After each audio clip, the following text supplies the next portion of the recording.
Hoş geldiniz efendim. Yine bizim бүгінгі кәсіп өз жолын таңдау атты семинарға қош келдіңіздер. Тәжірибе алаңы мектеп педагог психологы Жайлыхан ағамдар жұбайына және мен өзімді таныстырып кетсем, осы мектептің кәсіп алаңдар берушісі Текісбаев Кеңсар болам. Әрмен қарай мен өзімнің әріптесіме сөз ете беремін. Жақсы. Бүгінгі республикалық семинарға баршаңыз қош келдіңіз. Манадан бері жүрдіңіз, шаршаған шығарсыз, кішкене миыңыз демалдырып алайық.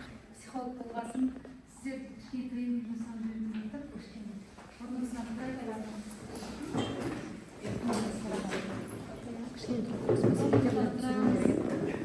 Телефондарыңызды қояңыз, еркін бағыңыз. Барлығымыз алға қолымызды созамыз. Алға қолымызды созамыз да енді бұл бір жағынан денедегі бұлшықеттерді босатып жатырды. Анадан бері сіз жүрсіз, напряжен жүрсіздер. Соны кішкене денелеріңізді босатып алға қоясыздар. Қолдарыңыз ұрыңыздар.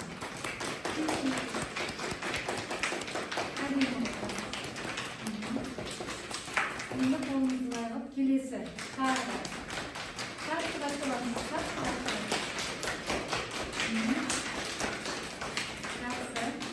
Енді орнымызда тұрып, қазір барлығымыз оң жағымызға қарап жымиямыз, сол жағымызға қарап жымиямыз. Манадан бері бірге жүрдік, мүмкін жағы бір-біріне жымиып қарай берді. Артыңызға қараңыз, бір-біріңізге қараңыз. Аттарыңызды сұраңыз. Танысқа шығасыз деп манадан бері, бірақ дегенмен кішкене сергіп көтеріп алайық. Жақсы, құттықтағаныңызға рахмет. Енді біздің бүгінгі тақырыбымыз мана айтып жатыр, мамандық, бұл өз жолымыздың мамандық, өз жолымыздың қабыл дейді. Мамандық таңдау деп отырғанымыз өте күрделі, Мұқағали атамыз айтады ғой, өмірде мамандық таңдау мен жар таңдау екеуінің содан адаспаңыздар дейді, себебі екеуі де сенің өмірге серігің дейді. Сондықтан біздер де осы балаларды осы жастайынан бастап мамандық таңдауға баулаймыз. Психологиялық тұрғыда бұрын енді профориентаторлар болған жоқ. Сол кезде осы біздер жүретін едік. Психологтар қазір жақсы болды, бір 2 жылдан бері профориентаторлар келіп жатыр. Солармен бірлескен жұмысымызды қазір сіздерге іс тәжірибе ретінде көрсетеміз. Және сол мамандық бойынша өткен 1-2 тренингімізді де сізге қазір көрсетіп кетсем болады. Енді ол мақсатымыз, міндетімізге тоқталмай-ақ қойып, ол уақыт алып келесі кезеңде мамандық таңдауда ең бірінші неден бастау керек? Адам ең бірінші мамандық таңдамақта ол өзін білу керек. Солай емес пе? Өзін тану керек. Егер ол өзін танымаса, ол болашақ мамандығын таңдай алмайды. Өзіне не қажет, өзін не істеуім керек, менің қолымнан не керек деген сияқты. Сол үшін біздерде үнемі психологиялық тұрғыда диагностикалар жүргіземіз. Бұл диагностикалардың бағыттарының өзі әртүрлі. Ең бірінші бала мамандық таңдау үшін ол өзінің қызығушылықтарын тауып алу керек. Яғни өзінің бойында қандай қызығушылық бар, ол қызығушылыққа ол өзінің әлі келеді ма, ол нәрсеге қолына жете алады ма деген сияқты. Біздер диагностика жасаймыз. Қызығушылық модификациясы, егер араңызда психологтар бар шығар, бар ма? Қызығушылық модификациясы бұны енді психологтар ғана емес, барлық маман иелері де жасай алады. Бұл жерде бала нені біледі? Бұл жерде бала өзінің бойындағы мына пәндер бойынша қай пәнге өзінің икемі бар екен, қай пәнге өзінің қызығушылығы бар екен. Міне соны анықтай алады бала. Бірінші, бұл бір диагностикалық жұмысы. Енді екінші, ябайшидің қызығушылық модификациясы бар. Бұл да баланың бойындағы, енді бұл жерде, мына жерде мана өзінің мамандығын таңдады ғой, қызығушылығы анықталды. Ол математикаға қызығады, ол физикаға қызығады, ол география, әдебиетке қызығады, немесе ол педагогика саласына қызығуы да мүмкін, немесе кәсіпкерлік те бар бұның ішінде. Кәсіпкерлік, үй шаруашылығы және әскери, яғни әртүрлі іс-әрекеттерге бейімділігі анықталса, енді мына ябайшидің алған диагностикамызда бала енді осы мамандықты толыққанды таңдай алды ма? Өзінің міндетіне, мақсатына жете алды ма? Яғни бала бұл жерде не? Профессионалды бейімділік білдіріп тұр деген сөз шығады бірінші. Бұл дегеніміз ол үшін нақты мамандығын таңдап отыр деген сөз. Болды. Одан кейінгі екінші профессионалды бейімділікті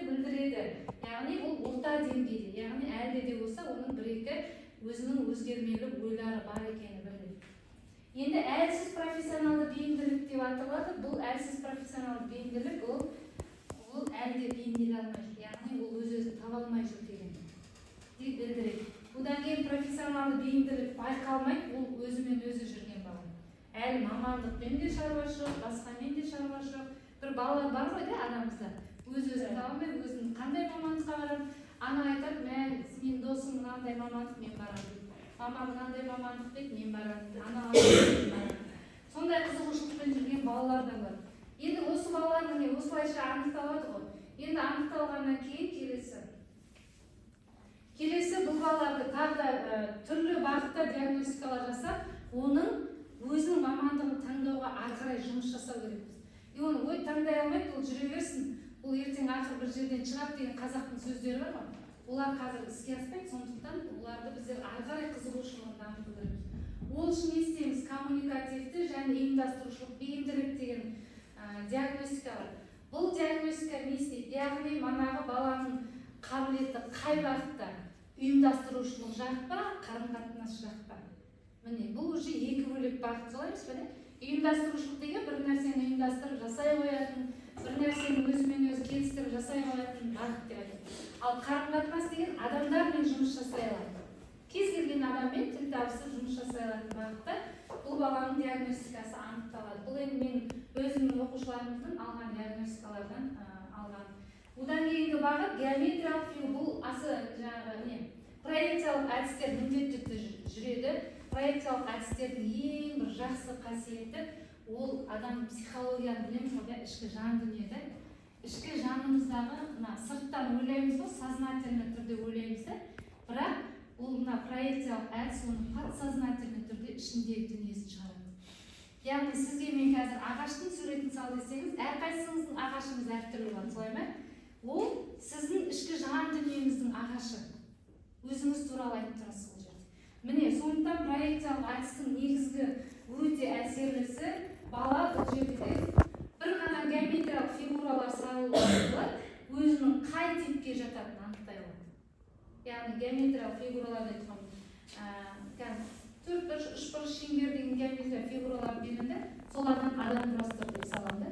Сол адамды құрастыру арқылы өзінің қай типке жататынын анықтайды. Басқарушы тип, жауапты тип, қабілетті, яғни дарындылық, интеллектуалды адамға бұл оқымысты болуы мүмкін. Оқымыстылар енді бір жаңа ғалым болады, мұғалім болады деп жатамыз ғой.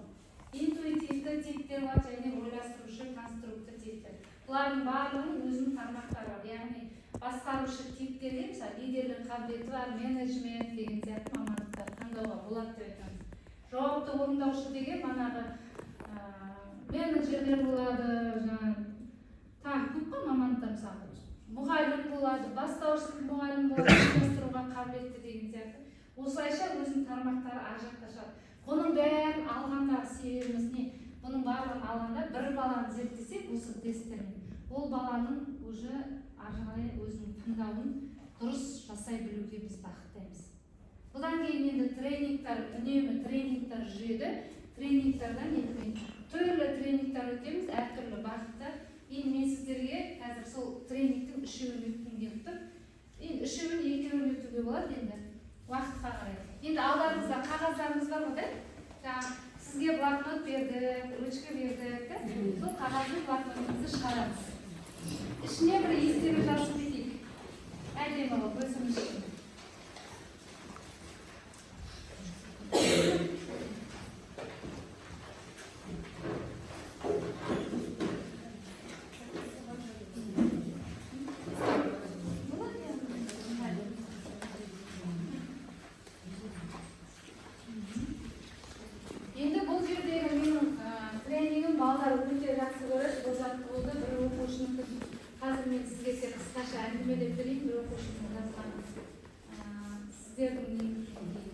Бірінші болашақтан хат деп аталады, яғни сіз қазір қай жастасыз? Әркім өзінің жасын алады, содан 10 жас кейін шегереміз да.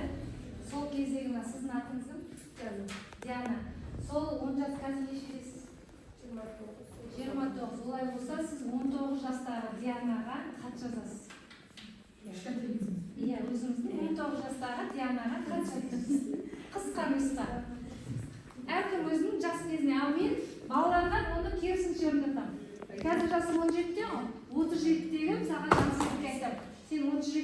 17-тесің бе? 37 жастағы концертке хат жаздың. Сен қалай мамандығыңды қалай таңдадың, сен қандай адам болдың, қазір қандай болдың, не істеп жатсың дегенді соның өзі бала, сонда ол армандай отырып та ол өзінің мамандығын болашағын шығара алады екен бала.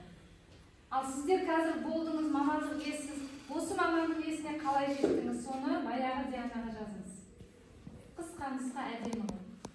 Әркім өзінің арнайы мамандыққа қатысты болу керек, иә? Иә, мамандыққа қатысты. Мысалға мен ана 17 жастағы анарға айтамын, ана сен қорықпа, саспа, ұбт-дан жақсы өтесің, сен дайындалсаң болды, сенің қабілетің жетеді, сенен мықты психолог шығуы мүмкін деп айтамыз да? Мысалға. Ол үшін сен не істейсің? Сен ол үшін оқу керексің, жұмыс жасау керексің, тәрбие жинау керексің. Мен қазір осыған жету үшін мынадай қадамдарға бардым деген сияқты да? Қысқа жазып көрейік өз ойымызды.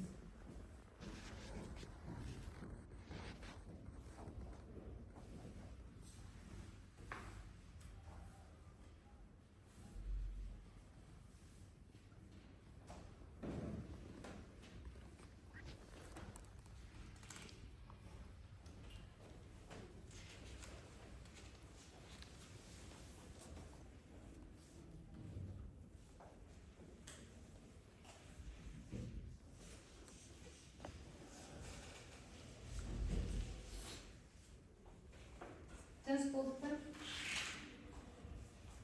уақыт шектеулі, сондықтан қысқа жазамыз да.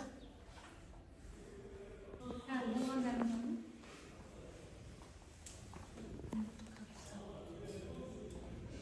не жаздық екен?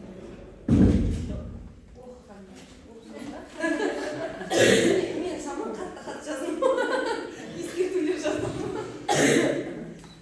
Мүмкін біреулерге сабақ болады.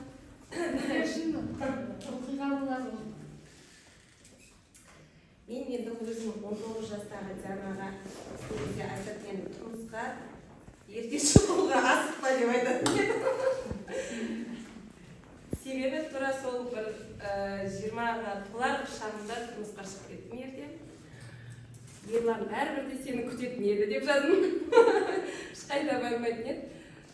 Сол кезде үздік бітірейін деп тұрған шағында мен тұрмысқа шығып кетіп едім. Сосын бір сабағында бір апайдың болмай қалдым. Сол себепті бір пәнімнен 4 қойды сол кезде. Бүкіл қызыл болып бітіріп келе жатыр едім. Соңғы кезде сол 4-ші курстың соңындағы сол кезде шығып кеттім ғой, мен тұрмысқа да кетіп қалдым да. Сосын бір сабағым сондай болып қалды. Сол себепті өзіме айтатын едім, сол тұрмысқа шығуға асықпа деп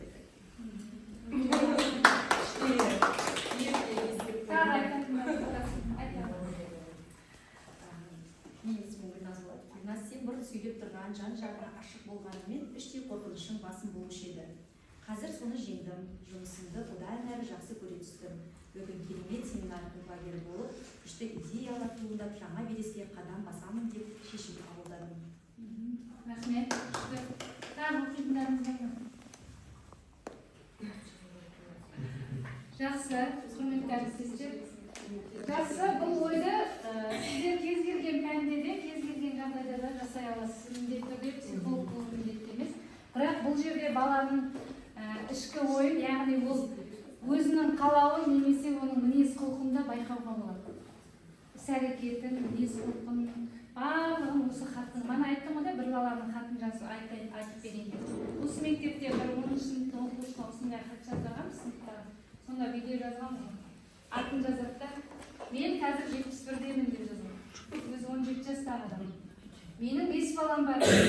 5 баламның қазір 5 балам бар. Құдайға шүкір, бәрі жақсы. Мектепте жүргенде тентек болып едім. Сол тентек болмауым керек екен. Дұрыстап оқуым керек екен. Бірақ Құдайға шүкір 5 балама үлкен жоғары білімді бердім депті. Өзім оны жасай алмасам да 5 балама мен білім бердім депті. Оның 3-і қыз, 2-і ұл бала деп жазады. Оның 2-і де біреу теміржолдың бастығы дейді. Біреу теміржолдың бастығы, біреу жаңағы авиацияның ненің бастығы дейді, ұшу несінің бастығы. Менің арманым болып еді ұшуға, мен ұшқыш болғым келеді. Менің бір балам ұшқыш болды деп сөйтіп жазған екен да. Немерелерім бар деп кәдімгі. Бәрін жазып қойған ғой. Әйелім мұғалім деп жазып қойған да. Түгел ұшты ғой. Жаңағы оқу алып келемді, жаңағы ұшты ғой. Ол ертең ол өзіне өзі мақсат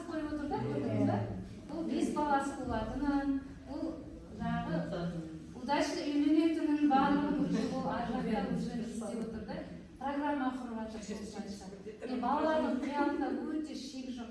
Сондықтан кез келген жағдайда осындай жасауға болады да. Енді қазір қыттай ғана не істеп жіберейін. Әуелімізға мен сіздерге $100 беріп, бұл балалар саған жігітке берейінші, жалғыз жігіт көрсетемін. Сізге берейін. Бұл балалардың ортаңызға алмастыратын тренинг деп айтсақ та, яғни бала қолына түскен ақшаны көбейсін негіз бәрімізге береді. Сіздерде мен $100 бердім, солай ма? Қазір осы $100 жылдан арада $200 қылып беремін дейтін адам бар ма? Иә, жылдан $200 қылып көшке аламын дейсің. Жоқ, айтсаңыз да болады, мен $200 қылып мынандай нәрсені жасаймын да, мен $200 қылып шығара аламын, немесе $2000 қылып шығара аламын деп. Шығара аламыз, иә? Иә? $100 қазір шамамен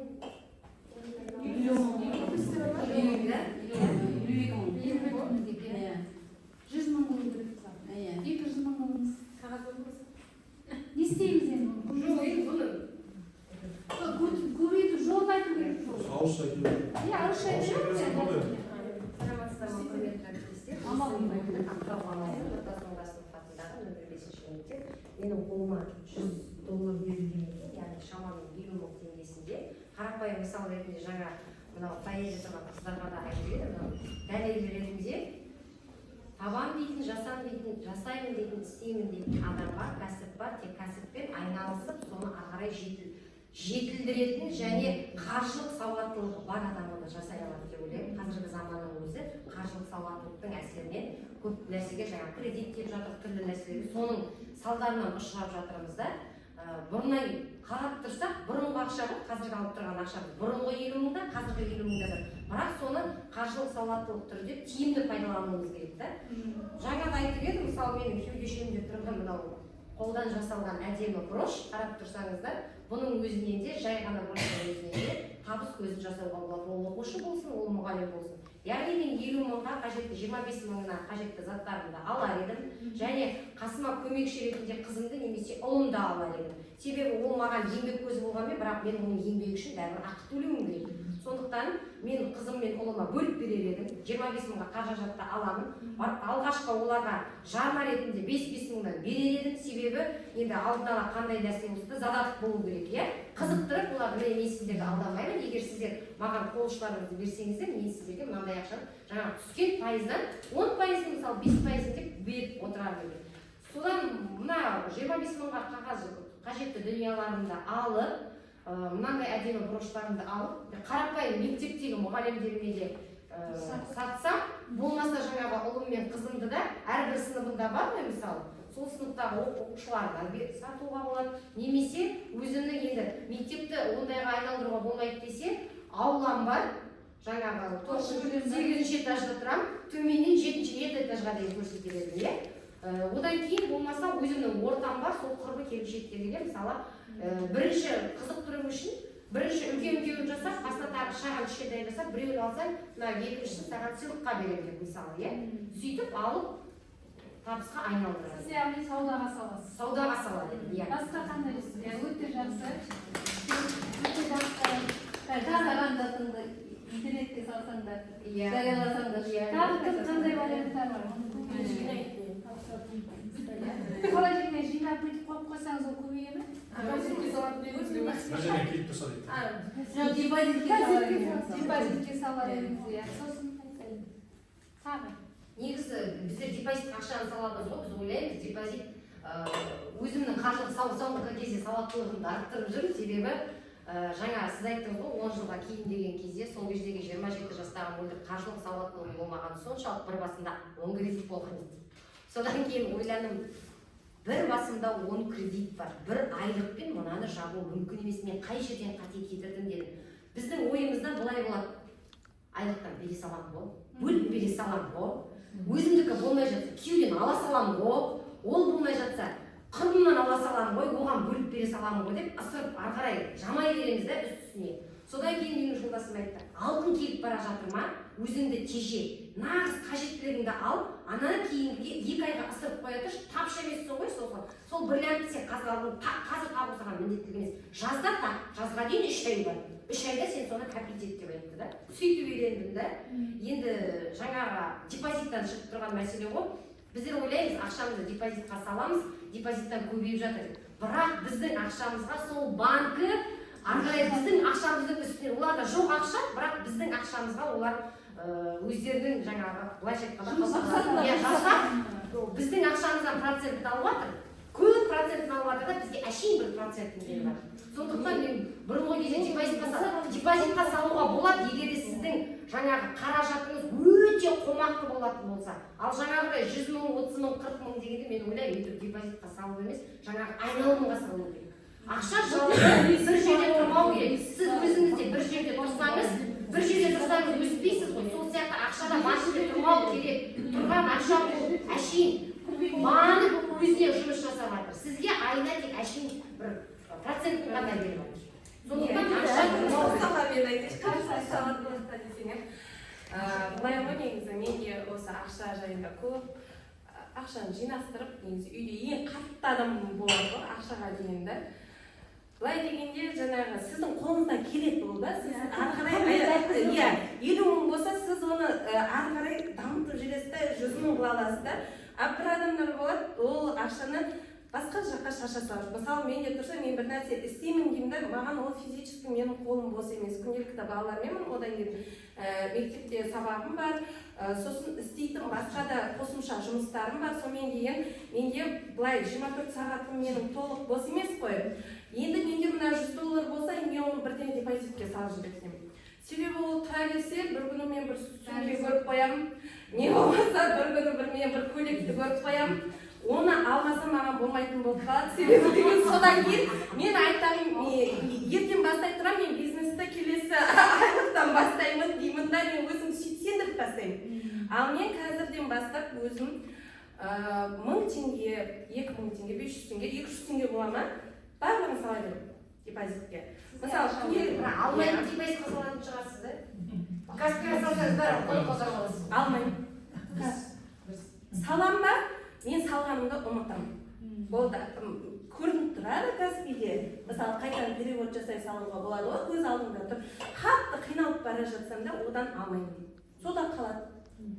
Содан кейін бір керемет бір нәрсе болып жатса, бір үйге қатты қажет болып жатқанда, или денсаулыққа әйтеуір бір жағы өзімнің төркінім алыс жерде болғаннан кейін ба, бір кезде бір апам қатты ұрысқаны бар маған да, сен қолында менің 1 теңгем жоқ дегеннің өзінде әйел адамның қолында 30 000 теңгесі болу керек. Сен қазір менде қалтамда ештеңе жоқ, бітті 0 десең де сенің артында 30 000 теңге тұру керек. Себебі сен басқа жақта, басқа облыста аяқ басып жүрсің, сен деген кез келген уақытта саған ақша керек деп айтқаны бар. Сол кезде мен ол кезде айтқам, жарайды, керек емес маған деп жүрген бір күн басқа тиді. Одан кейін сол ақшаны жинауға тырысып бастап, жоқ дегенде сондай ұстап жүруге тырыстым. Бірақ енді жаңағыдай айналдырып жіберетін адамдар егер салып көбейтіп жүрсе оларға пайда да. Ал не істейтіндер елігіп соны жасаймын деп тырмыспау керек деп ойлаймын. Себебі ақшаны әр жерге шашып кетеді. Инстаграмда қазір жақсы, сен ақшаңды осылай көбейтіп аласың, мынандайды үйреніп алсаң 2 есе жасайсың дейді. Сосын адам деген артық ақшасын бәрі керек емес біреулердің нелеріне, семинарлеріне жұмсайды жаңағыдай. Ақша деген табысқа қарай. Солай жұмсап қойды өзі білмейді негізі да. Жақсы. Солай жұмсап. Жалпы тренингтің мақсатын түсіндіңіз ғой, балаға ақшаны қалай ұстау керек, қалай жинау керек, не істету керек. Оны өзіне айттыру үйрету керек. Сосын қате жері болса, жаймен оған не беріп отырасыздар, бағыт-бағдар беріп отырасыздар. Жақсы, енді келесі әріптесіме берейін, профориентатор Кенесары ағайға берейін. Жақсы, рахмет. Бізде теориялық бөлім аяқталды, енді бізде практикалық жұмыс атап өтсеңіз. Бізде ең алдымен практикада не істейміз? Яғни 11 сыныптар 7 сыныптан бастап біздің мектеп оқушыларды ұбт-ға дайындау үшін, яғни өзінің мамандығын алдын ала білу үшін бізде профилактологияның жұмысшысы, кәсіп базар беруші, яғни мен өзім және менің мамандармен психологпен бірге және сынып жетекші және ата-ана үштік одақ болып міндетті түрде бірге жұмыс жасаймыз. Себебі неге? Бағана айтқандай біздерге дейінгі аралықта оқушылар өзінің қандай кәсіп бастайтынын немесе досының артына еріп кету деген сияқты әртүрлі бір сылтаулар болады, немесе өзінің денсаулығына байланысты. Осының бәрін шешу үшін біз ең алдымен бағана айтқан тест аламыз. Осы тесттен анализ жасай отырып, баланың қандай деңгейде екенін білеміз, яғни оның білім сапасы жоғары немесе орташа немесе төмен. Оның яғни бір кездері фундаментальный білімі болмаған кездері болып ауырып бір нәрсе деген сияқты әртүрлі түрлі себептермен біз осылай айына 4 рет тест аламыз оқушылар, яғни сынақ тест аламыз. Сынақ тест яғни сіздерде көрсеткен, яғни қыркүйек айында 10-шы күні 55-8 болса, қазіргі таңда сәуірде 52-3 орта ұпайы 3 рет алынды бізде. Қыркүйек айында осы үшеуінің орташа ұпайы бізде 52-3 болса, сәуір айында қазіргі таңда 65. Бұл жерде яғни едәуір өспеген болуы мүмкін, бірақ ескеру керек нәрсе бар бізде. Бұл жерде оқушының саны. Бізде қазіргі таңда 124 оқушы оқиды, яғни 11 сынып бітіруші түлектер, ал санға бөлген кезде едәуір жақсы орташа деңгей деп айтсам болады. Бірақ олардың ішінде де міндетті түрде 100-тіктер, 90-тіктер, 80-тіктер. Біздер ол практика кезінде міндетті түрде топқа бөліп қоясыздар. 100-тіктер, 90-тіктер, 80-тіктер. Сіздердің араларыңызда кәсіби бағдар беруші немесе 10 сыныппен жұмыс жасайтын мұғалімдер бар болуы мүмкін. Қолдарымызды бір көтеріп жіберсек. 1, 2. Қалғандарыңыз барлығы қатысы жоқ болсын ба? Жақсы, бастауышсың, сонда да айтып өтіп кетейін. Келектен енді айыптан ғайыптен сіздер магистратурада оқып жатсаңыздар, сіздерге міндетті түрде керек болатын нәрсе. Яғни сіздер 11 сыныпта жұмыс жасаған кезде осыларды міндетті түрде білуіңіз керек. Так, кәсіби бағдар беруші қажетті бағдарламалар, мынау қазіргі таңда бізде үнемі қолданып келе жатқан және табысты оқушыларды алға қарай жетелеп келе жатқан программалар деп айтсақ болады. Қазақстанның өзінің яғни бағдарламалары. Edu навигатор біріншісі, мен сіздерге қазір уақыт яғни келіп жатса, барлығын көрсетемін сіздерге, эксперимент жасап, яғни келесі Edu серап әрқайсысы яғни фундаментальный не істейтінін айтып өтіп кетейін. Edu навигатор бізде сауалнамаға жауап береді, яғни оқушы келген кезде қандай мамандық таңдау керек екенін білмейді. Осы үшін алдын ала 30 сұрақтан тұратын, яғни тестке жауап береді. Осы кезде сізде 30-40%, яғни соған үйлесетін мамандық иесін таңдап береді сізге. Келесі Edu серап. Бұл бізде университет, яғни ұбытын тапсырып, университетке тапсыратын кезде Edu серап бізге міндетті түрде керек болады. Неге? Университет таңдау үшін және қай жерде қандай мамандықтар жақсы дамыған орталықтарын көрсетеді міндетті түрде. Және қанша балмен қандай университетке түсе алады шекті бал бізде білесіздер. Сол бойынша яғни көрсететін болады. Келесі аталас профессия. Қазіргі таңда бұны көп білмейді. Бұл бізде оқушы 11 сыныпқа келіп, аяқтағаннан кейін міндетті түрде осыны білу керек. Себебі неге? Қазіргі таңда көбісі университет оқиды, дипломдар санаттар жатады. Не үшін? Осылардың барлығын білмеген үшін. Себебі аталас профессияда оқып, яғни бұл еңбек кезек Қазақстанның программасы. Яғни бұл жерде қандай мамандықтар бар және қай өңірде бар, барлығын көрсетеді. Осы алдағы 30 жылдықта, 20 жылдықта жоғалып кетуі мүмкін салаларды түгелін көрсетіп береді. Және сіздің таңдап отырған мамандығыңыз қай жылға дейін аралықта болатыны. Қазіргі таңда білесіздер, мамандықтарды бір-бірімен не істеп жатыр, байланыстырып жатыр. Оны сіздер жаңалықтардан қазіргі таңда біліп жатсыздар, көріп жүрсіздер. Осыған байланысты аталас профессия бізде өз фундаментальный программасын жүргізеді. Келесі талап тест. Бұл 11 сыныптармен жұмыс жасайтын мұғалімдерге өте керемет бағдарлама деп айтсам болады. Бұда яғни екі түрде бар, біреуі ақылы, біреуі тегін.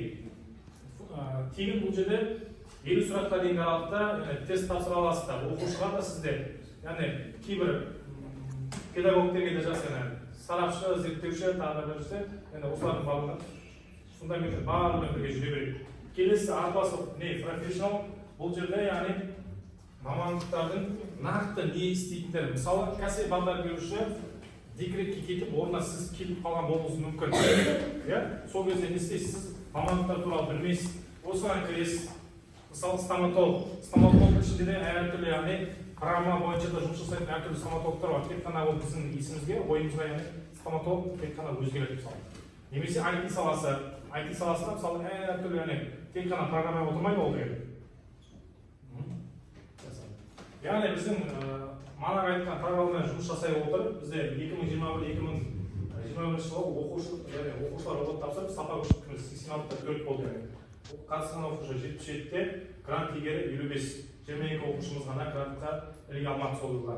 2022-де 89 оқушы қатысып 71 грант.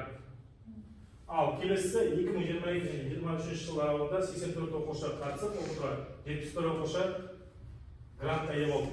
Келесі 23-24 жылы 131 бала ОБТ-ға тапсырып, 103 грант оқушы болды. Яғни бұлардың барлығы жайдан жай емес, оқушының сізге деген қарым-қатынас болу керек міндетті түрде. Келесі. Көрсеткіштері жаңа айтып осы аралықта, осы жылдар аралығында бізде 381 түлек бітіріп, соның 300 грант иегері атанды өзінің таңдаған мамандығы бойынша. Бұл яғни манағы жыл аралығында қандай мамандықтарға түсті, сол бойынша көрсеткіштер. Келесі. Бірлескен жұмыс бойынша біздің яғни QR-код арқылы қарасаңыздар болады, қандай жұмыс жасағандарымызда қажет болса яғни. Инстаграмымыз ба? Инстаграмымыз біздің бекеттің.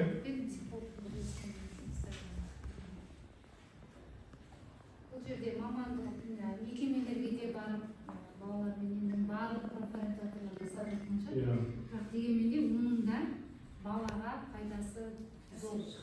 Уақыттың тығыздығына байланысты көп нәрсе жалпы бір кішкентай нәрсеге сыйымды тырыстыр. Мына жақта апардыңыздар ма сонда? Иә, міндетті түрде барлығын алып кеттіңіздер ма? 11-ші сыныптарда кім ба сонда? 11 сыныптар болсын, 11, 9, сосын 10. Осы жоғары буындарды сүйем деген 7-8-де олар тек қана теорияны алса болды. Манағыдай сайттармен таныстырып деген тест тапсырып, ал 11-лер ол міндетті түрде уже мектепте бітіретін, уже қалыптасу керек жоғарғы яғни өмірге. Ана мекемелерге арнайы хатпен шықтыңыздар? Міндетті түрде хатпен сопровождениемен міндетті түрде жүргізіледі. Келесі біздің кері байланысымыз. Келесі кері байланысы жаңағы семинар бойынша. Байланысты жазып берсеңіз QR-ға. QR скринге алыңыз, істеп.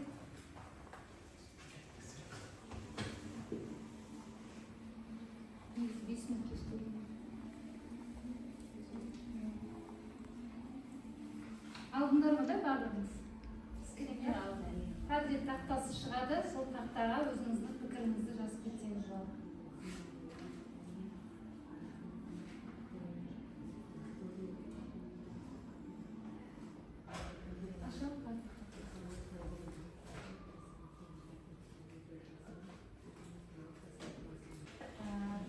Скринді алған болсаңыздар, соған жазсаңыздар болады, я пікірлеріңізді жақсы, рахмет сізге. Сұрақтарыңыз болса, қоя берсеңіздер. Сұрақтарыңыз болса, яқсы. Осы бойынша. Сіздердің көбісі бастаушы, түсінген бойынша. 10 мен 11 неделі болса, өте күшті сұрақтар келеді. Актуалды нәрсе алыңыз. Бастаушыдан бастау керек негізі. Бастаушыдан бастап үйрету керек балаға мамандық туралы, мамандық туралы. Біздер бастауыш сыныптан бастап профориентологпен бірге мамандық туралы түрлі сабақтар өткізіледі. Қоғам оған дайын емес, просто білесіздер ғой, мысалы ағылшын екінші сыныптан диссертация өткізіледі. 60-та қиын мысалы. Сол сияқты қоғам бірінші оған дайын болу керек та, сосын жайлап баятып барлық болады. Кеше мен балама әдейі айттым, болашақта кім боламын деген тақырыптан шығарма жаздым. Ол маған әлі ерте ғой дейді. Ерте түрде оқитын балам әдейі болашақта мен кім боламын деп тақырыбын жазды, сосын өз ойымды жаз дедім. Кім боласың? Арманыңызды жаз, білмей жазып кел деп еді, ойға шулап отырып телефонмен ойнайды. Одан да маған кім боламын деп тақырыбын жазды, сосын шығарма жазды. Қош маған әлі ерте ғой дейді. Соңында кім болады деген шығармада, ана кім болады деген шығарманы мынандай жасасаңыз болады да, балаларға. Ойлаймын кім болатынымды деп. Мысалы, 9-10 құқық сабағына кетемін. Олар деген көп қызығады мына неге, мемлекеттік қызметкердегі жұмыстарға да қалай деп сұрайтын мен барынша білгенімше айтамын оларға. Бірақ деген жаңағы сіздерде көзбен барып көрмеген да балалар мысалы қалай деп соны жолын сұрап жатқан ғой, арнайы хат жолдайды ма, Хат мектеп жолдайды ма, жолдайды, оған қалай Мектеп болады? атады. Сол арнайы сіздер ғой, иә, жолдайсыздар. Кәсіп ата беруші міндетті түрде барады. Сосын балалар қазіргі кезде болашақта жойылып кететін мамандықтарға жиі қызығады. Жеңіл мамандықтарға жиі қызығады. Дұрыс, ол үшін мана айтқандай программа арқылы осындайды дұрыстап түсіндіру керек. Бала соған икемді болады. Мысалы сіз өзіңіз қалап тұрсыз бір нәрсе, бірақ ол алдағы уақытта жоқ болып кететінін білсеңіз, сіз оған бармайсыз. Солай ғой? Болуы мүмкін, дос баласы таңдап жатыр, ол да таңдайды. Осы кезде алып қалу керек баланы. Керек емес нәрсеге. Қазір сол секілді көбіне білесіздер, дипломды неде жатыр дейді жаңағы. Сандықта жатыр деген сөз. Осыдан қалып кеткен, өзі қаламайды. Просто жаңағыдай итермелеумен, достарының әсерінен деген сияқты әртүрлі фактілер болуы мүмкін. Соның басын біле алсаңыз, және оқуға деген ынтасын сәл-сәл ары бала өзі алып кетеді. Жалпы статистика бойынша 100% дипломы, жоғары диплом бар адамдардың 80% дипломмен жұмыс жасамайды екен. Сонда ар жағында 20% ғана өзінің мамандығын сүйіп жасайды деген сөз да. Ал оны біздер қазір сол жою керек болса, біздің міндетіміз сол 80%-ы кем дегенде 40-50%-ға дейін түсіру керекпіз. Ол үшін біздер мана айтқан жолдармен құрап ориентатор, психолог, мектепте жақсы жұмыс жасап жүргізсе, мүмкін ары қарай баланың жолы болып кетеді. Мана айтып жатырмыз ғой, кім боламын деген нені жаздырмай-ақ та 10 жылдан кейінгі өзіңді жаз десеңіз, бала мүмкін сол кезде өзінің ойын жазар еді. Қарапайым нәрсе ғой. Кім боламын десе, оның ойына басқа нәрсе кіріп кетеді. Басқаша, ол уже профессияларды ойлап бастайды да.